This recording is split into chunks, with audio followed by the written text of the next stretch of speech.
All along, the defense has needed a villain to present to the jury. They have gone with the defense of, not only did our client not do it, but we will tell you who did do it. We will give you the villain. We will give you the boogeyman. And is Proctor that boogeyman that we've been waiting for all of this time? I think he is. Shocking and offensive testimony in the Karen Reed murder trial as the highly anticipated lead investigator finally takes the stand. Plus, chaos erupts in the courtroom of the YSL RICO trial as the judge holds young thug's defense attorney in criminal contempt. All this, plus much more, this week on Courtroom Confidential.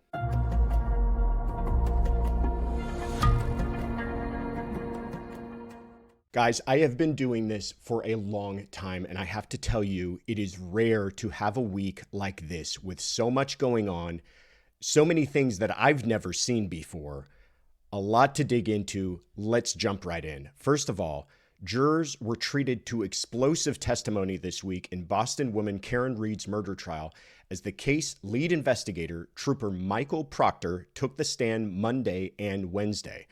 Before testimony resumed Wednesday, Judge Beverly Cannoni told the jury that one juror was excused for personal reasons. The remaining jury is composed of 10 women and 6 men, 12 of whom will deliberate the case, which may become highly relevant. Reed is charged in the death of her Boston police officer boyfriend, John O'Keefe. During Trooper Michael Proctor's direct examination, his personal text message exchanges with friends and family were read to the jury, revealing his disdain for Reed, whom we refer to as a, quote, whack job, among other derogatory terms, as well as revealing early suspicions of Reed's guilt. Early in the investigation, while reviewing Reed's cell phone, a fellow trooper sent Proctor a picture of defense attorney David Yannetti. Proctor texted the group, which included Supervisor Sergeant Yuri Buchanan, saying, "I'm going through his," and I'm going to say R word, insert a derogatory term for a mentally impaired person, client's phone. No nudes so far. I hate that man. Truly hate him. Proctor stated he was examining Reed's phone for evidence such as location data, texts, and Google searches, but stopped when he encountered her communications with her attorney. Proctor went on to explain, "That was the update I gave the troopers in the office. It was a distasteful joke. I should have gave a proper update instead of that." In a later text exchange with friends, Proctor said, "For all accounts, he didn't do anything wrong. She's a whack job C-word." Again, use your imagination. "Yeah, she's a babe with a Fall River accent, though. No ass." Proctor explained this text was sent on a day when there was strong evidence that Reed had struck O'Keefe with her car and that Brian Albert had nothing to do with O'Keefe's death. He admitted his comments about Reed were unprofessional and regrettable. Proctor went on to admit texting his sister where he wished Reed would, quote, kill herself, which he described as a figure of speech and attributed to his emotions getting the best of him. He apologized for his language, but insisted it did not influence the investigation. During cross-examination, defense attorney Alan Jackson unleashed a relentless barrage against Proctor, accusing him of abusing his investigative authority in any number of ways, not the least of which by attempting to look for nude pictures of Reed. Jackson was also highly critical of Proctor for sharing investigation details with friends and family via text, including what the defense characterized as a myopic desire to single out Reed as responsible for O'Keefe's death less than 24 hours after his body was found. "Before you ever went into the house, only having interviewed 3 folks, you had this case nice and wrapped up, didn't you?" Jackson concluded. Finally, Proctor acknowledged that he was drinking buddies with Kevin Albert, a Canton police officer and brother of Brian Albert, the owner of the home where O'Keefe's body was discovered. Proctor admitted they went out drinking several months after O'Keefe's death and communicated about aspects of the O'Keefe case despite Canton Police Department recusing itself from the investigation due to the Albert brothers' connection to the case. All right, well, what's going on here? First, I've been saying this for a while. All along, the defense has needed a villain to present to the jury. They have gone with the defense of not only did our client not do it, but we will tell you who did do it. We will give you the villain. We will give you the boogeyman. And is Proctor that boogeyman that we've been waiting for all of this time? I think he is. And he did not disappoint. From the start, even during direct examination by the prosecution. And this was a strategic move by the prosecution to what we call front all of his bad testimony, to front all of the bad evidence against Proctor as a witness. And that is these extensive text messages that are unbelievable. They're mind-blowing in how bad they really are for the prosecution case. So the prosecution, and they haven't been doing this before now, but they decided now to go ahead and try it. They fronted it. They gave it to the jury in their direct examination, hoping that would take some of the sting out of it when the defense went back in on cross and annihilated him with this. And I don't think it really helped, because the defense and Alan Jackson did not let up, and he dug into him at a granular level. Nothing was left unturned. Every single opportunity to paint this man as biased and just reprehensible was taken advantage of. And I will say this, his text messages, if they reflect at all his character, show him to be unprofessional, misogynistic, and vile. No question. And he very well may be that person as he presented himself. I don't know if he is or not, but the way that this has played out in court, the way that the defense has laid out this boogeyman that he would become, and the way that he actually rose to the occasion, if you want to call it that, in showing this really ugly side of his personality was remarkable. And if you want to say that that makes him a bad cop, then fine. But in order for the defense to really be successful in what they're trying to do here, it has to go beyond him simply being a bad cop. You have to then say, is he so bad that he planted evidence? Make no mistake, that is exactly what the defense would like the jurors to believe. This case isn't the trial of Trooper Proctor. If this was, is Trooper Proctor a good or bad cop? If that was the question before the jury, is Trooper Proctor in some trouble with his own department?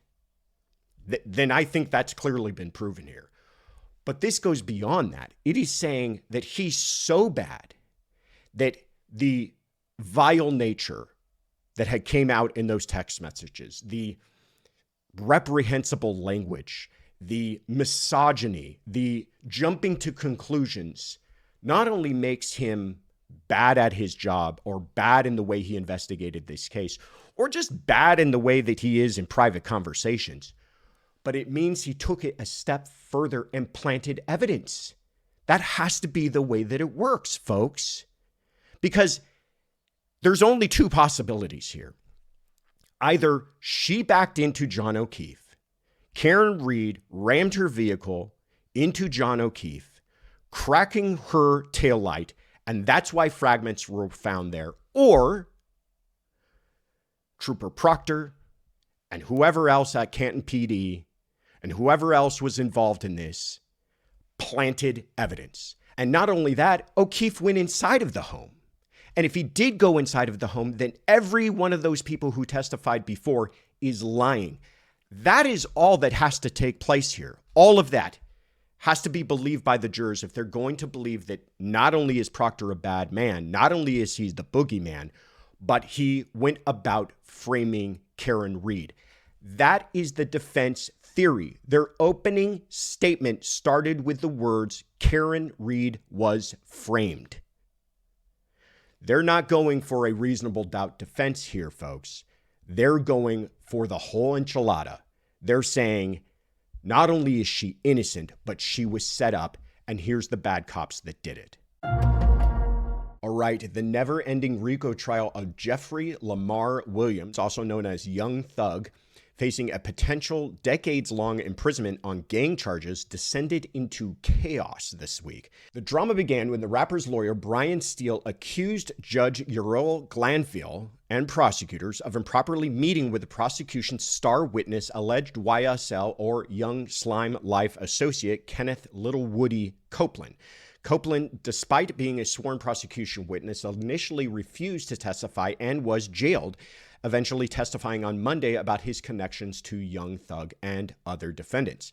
Steele claimed an unnamed source informed him that Glanville and prosecutors threatened to jail Copeland until the trial's end if he did not testify. Judge Glanville denied Steele's accusation, stating that Steele had received incorrect information and refused to release the meeting's transcript despite a court reporter being present. Glanville then pivoted the conversation to demanding to know who Steele's source was for the information. Steele insisted that he not only would not reveal his source, but argued that the closed-door meeting was improper and grounds for a mistrial. In response, Glanville found Steele in criminal contempt and threatened custody time should the attorney not change his mind. Later that day, Ashley Merchant, president of the Georgia Association of Criminal Defense Lawyers, appeared on Steele's behalf to argue the legal merits of Glanville's contempt finding. You may remember Merchant as the attorney who led the effort to disqualify Fulton County District Attorney Fani Willis from the election interference case against former President Donald Trump. Merchant argued, given the judge's finding of a criminal contempt, Steele was entitled to due process in a hearing. And moreover, because Glanville was making the allegation of misconduct against Steele, the hearing should be presided over by another uninvolved judge. Judge Glanville, however, denied this request and sentenced Steele to 20 weekend days in jail starting Friday. Steele's only request was that he be housed with his client during his custody time so that he could continue to prepare for trial. Late Wednesday, the Georgia Supreme Court stayed the enforcement of Steele's contempt charge, which means he will not go to jail while the court reviews his appeal of Glanville's order. Young Thug faces 9 charges, including drug and weapon possession, participation in criminal street gang activity, and conspiracy to violate Georgia's RICO Act. If convicted of violating RICO, Young Thug could be held accountable for the crimes of others in the alleged gang, which prosecutors claim include homicide, assault with a deadly weapon, and armed robbery. Over 6 months into the trial, the prosecution is less than halfway through its witness list. Hindered by administrative missteps and court delays, Judge Glanville has even threatened to hold court on weekends to expedite the proceedings. All right, well, what's going on here? I got to tell you guys, I am fired up on this one. I've been doing this for close to 20 years. Working in the criminal justice world, and never have I seen anything like this. First, since when do we live in a world where an attorney is compelled to give information under threat of imprisonment, especially when that attorney is claiming that that information is privileged? Privilege information is sacred. An attorney could have his bar card on the line if he starts giving away privileged information, especially attorney-client privileged information. That is something an attorney swears to go to the grave over. And he was making claims of attorney-client privilege and work product privilege. Nevertheless, you're never going to get an attorney to give up that information simply because one judge orders him to do so. And that judge, by the way, threatening to lock him up if he doesn't give up that information. Again, I'm overusing this word, but it's mind-blowing to me. What this all comes out of is this idea that the judge had what's called an ex parte hearing with the prosecution. Now, these are not entirely uncommon. I'm not going to say that they happen all the time, but they do happen.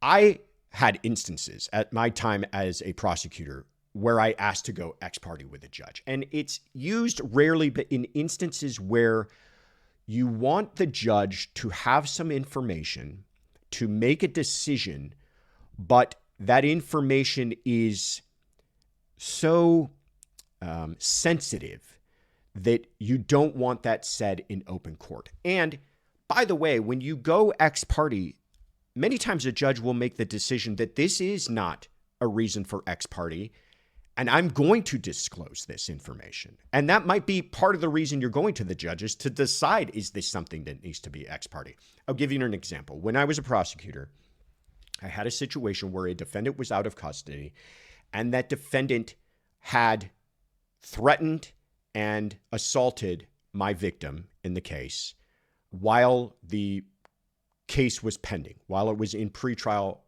proceedings. And I was going to ask the judge to remand the defendant, to put him back into custody until the trial took place. Because one, it's a violation of the terms of him being released. And two, it was threatening my witness, and therefore I could not get her to come into court to testify. Now, I didn't want to give that information in open court if the judge wasn't going to do something about it. Because if he learned about this information, the defendant, he might go out and cause further harm to my victim and my witness. And so I wanted to make sure that the judge was going to actually remand him and protect my victim before I gave this information in court. And I asked for an ex parte hearing with the judge. And after the judge made their decision, then I did reveal all of that information, and the defendant was remanded and the witness was protected. What is uncommon, however, about these is that the hearing would be conducted with a witness present, and where the witness would be informed about the consequences of not testifying, and that those consequences would include them remaining in custody for a significant period of time, and where the information would never be revealed to the defense. That's a huge problem, because anytime someone testifies, the defense needs to know what motivations, what possible biases might this person have in their testimony. We see this all the time when somebody is being granted immunity. The defense knows about that because that's something that needs to be brought up in front of the jury. So the jury knows this person's being given something, and that may affect the way that they're testifying. Well, if this witness is being threatened to be thrown in jail if they don't testify, isn't that just as important for the defense to know about and for the jury to know about? And instead, this judge conducted this hearing ex parte, not necessarily awful, with the witness there, getting a little bit more awful, and then was going to refuse to turn any of that information over to the defense. And had it not been for Steele somehow finding this all out, they never would have known, it sounds like. The second thing I'll say about this is judges bark a lot, but rarely do they bite. What I mean by that is you see on TV the idea of, I'm going to hold you in contempt, and they're pounding their gavel. Again, in my career, I may have seen judges threaten contempt on a handful of times, and I don't have to use all my fingers to count it. So it's rare. An attorney really has to be out of bounds for a judge to threaten contempt.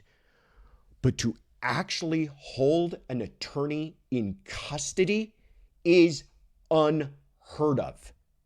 And to do that without conducting a hearing first is mind-blowing. We're into that mind-blowing territory again. I'm just beside myself with this, with how the judge was conducting himself. And several times he took a break from the bench, and I thought he's going back to call some of his colleagues, and he's going to call other more experienced judges and say, am I doing the right thing here? And maybe he got some bad advice or not, but he came back out and felt insistent that he did not have to have a hearing in order to deny someone their liberty. I am not enough of an expert on all of this to tell you whether or not that judge is flat out wrong or not. I can tell you my gut tells me he's wrong, but I can tell you this, that based on that, throwing a defense attorney in jail, or even threatening to throw a defense attorney in jail, ex parte hearings that are not going to be disclosed where a witness is present, all of this, not even conducting a hearing before you make your ruling, all of this to me means that this case is headed straight off of a cliff, and it's either going to crash into a mistrial or into reversible error. And what a tragedy that would be for going on as many months as it's been going on, and for this case to end in a mistrial, meaning they have to do it all over again, or They somehow secure a conviction after all of this, and the appellate court says, nope, you messed up all along the way. That's reversible error. We're sending it all back down. What a tragedy that would be. All right, I've calmed down a little bit. Now I want to hear what you guys have to say. Do you find this as offensive as I do? I got to say, I hear a lot of people reacting. Even my wife reacts to some of these cases. She goes, can you believe this? Have you ever seen that before? And a lot of times I say, yeah, I can believe it. Yeah, I have seen it before. You've been doing this as long as I have. You've seen a lot. I have never seen something like this. So for everyone to be reacting the way that they have, I'm right there with you. Tell me what you guys are thinking. Let us know in the comments. All right, before we jump into other cases making headlines this week, did you know that Courtroom Confidential is now also a podcast? Well, we are. Check us out on Apple Podcasts, Spotify, Amazon, or wherever you get your podcasts. All right, also making headlines. After just over 2 hours of deliberation, Florida man Wade Wilson was found guilty on all counts, including the first-degree murder of Christine Melton and Diane Ruiz in October of 2019. In closing arguments, the prosecution said simply that Wilson killed for the sake of killing.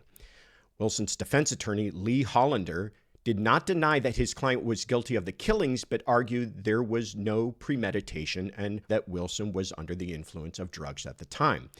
Wilson appeared to swallow back tears as the guilty verdicts were read. Jurors will now be tasked with making a recommendation of whether Wilson will face the death penalty or life in prison without parole. The penalty phase is set to begin next Thursday, June 20th. A recent change in the law allows juries in Florida to need only 8 out of 12 members to recommend the death penalty. Sarah Boone's 8th attorney has now filed a motion to withdraw from the case. The Florida woman is charged with the second-degree murder of her boyfriend, Jorge Torres, who died after Boone zipped him into a suitcase before he suffocated and died. The motion, filed by Patricia Cashman days after the June 7th hearing, cites irreconcilable differences, including but not limited to ethical considerations. At the Friday hearing, Boone gave the judge a 58-page letter and complained about what she described as ongoing issues with her representation. Boone has had complaints about nearly all of her previous attorneys. Cashman suggested the judge either tell Boone to represent herself or offer one last attorney. No hearing on the motion has been scheduled. Boone's trial is scheduled for October 7th, 2024. A judge on Monday sentenced Los Angeles socialite Rebecca Grossman to 15 years to life in prison for the murders of 2 brothers she struck while speeding through a crosswalk 4 years ago. Grossman was sentenced to 2 concurrent terms, plus another concurrent 3 years for fleeing the scene of the fatal crash. After a 6-week trial, Grossman was convicted in February of 2 counts of second-degree murder, 2 counts of gross vehicular manslaughter, and 1 count of hit and run with fatality in the September 2020 killings of 8-year-old Jacob and 11-year-old Mark Iskander. At sentencing, Los Angeles County Superior Court Judge Joseph Brandolino said Grossman is not a monster as the prosecutors portrayed her to be. Grossman agreed to pay over $47,000 in restitution to the Iskander family. Her lawyers say she had already donated $25,000 for funeral expenses. Sharif Iskander, the boy's uncle, told reporters, "To this day, she never apologized to our family." All right, before we get to what's on the docket for next week, I want to take this time to thank you all for all of your support. The love from this growing community has been absolutely amazing. We would like to give a special shout out to Lulu Loves Radiohead for their positive review on Apple Podcasts, and to Jacqueline Renner 2137 and Sheila Duffy for their kind words on YouTube. Thank you guys so much. Keep them coming, everybody. We always appreciate your feedback. And if you haven't already, please, I ask only this one thing, that you subscribe. And if you have, then tell a friend. On the docket for next week, jury selection for Florida woman Susan Lorincz trial is scheduled to start on June 17th. Lorincz was arrested last year for shooting and killing her neighbor, Ejike A.J. Owens, in June of 2023, and she's charged with first-degree manslaughter. She has pleaded not guilty and remains in custody. Kouri Richins, the Utah mom accused of killing her husband Eric with a fatal dose of fentanyl in 2022 and then writing a children's book on grieving about his death, is due back in court on Friday, June 21st for a scheduling conference. Also on Friday, the judge in Alec Baldwin's New Mexico manslaughter case will hear arguments for and against granting use immunity to convicted armorer Hannah Gutierrez-Reed. In court documents filed June 7th, lawyers for the actor opposed the special prosecutor's motion to force Gutierrez-Reed, who is appealing her own involuntary manslaughter conviction, to take the stand at Baldwin's trial in July. For an in-depth explanation on this motion, please check out our episode from last week. In the meantime, that is it for us this week. I'm your host, Joshua Ritter. You can find me on all social media at Joshua Ritter ESQ or at joshuaritter.com. Thank you again for joining me. I hope that you have a wonderful weekend. I will see you again next week for another episode of Courtroom Confidential.